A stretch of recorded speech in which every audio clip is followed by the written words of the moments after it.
vos clients n'ont pas été cités à la barre, mais vous avez eu à poser assez de questions aux victimes. Qu'est-ce qui a motivé ces questions-là? D'abord, je compatis à la douleur de toutes les victimes. Je suis l'un des avocats qui pense que la manifestation, le droit de manifester est un droit constitutionnel. C'est un droit qui ne peut être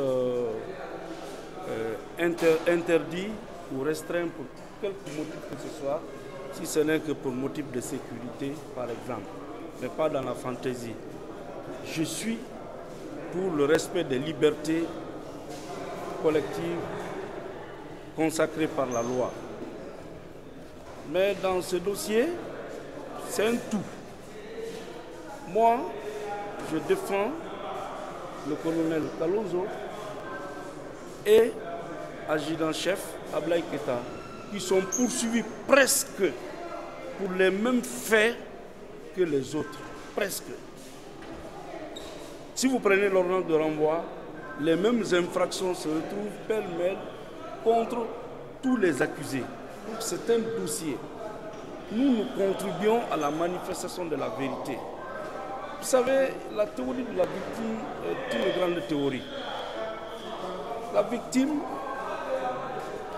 a le droit de venir dans un procès, expliquer les circonstances dans lesquelles il a subi le préjudice. C'est dans ce cadre que nous avons posé des questions, juste pour comprendre et pour aider le tribunal à comprendre. Ça n'a aucun esprit maléfique ou aucune mauvaise idée. Mais une fois de plus, nous contribuons à la manifestation de la vérité. Mais aussi, il y a certains risques qu'il ne faut pas prendre.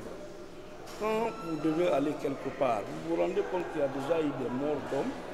Il y a l'instinct quand même qui doit vous guider à éviter certaines choses parce qu'il faut aussi se mettre à l'abri. Il faut se sécuriser quelquefois.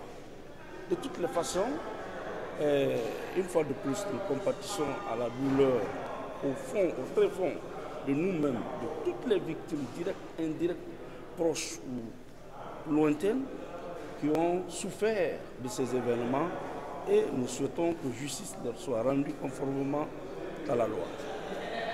Merci à vous. Je vous remercie.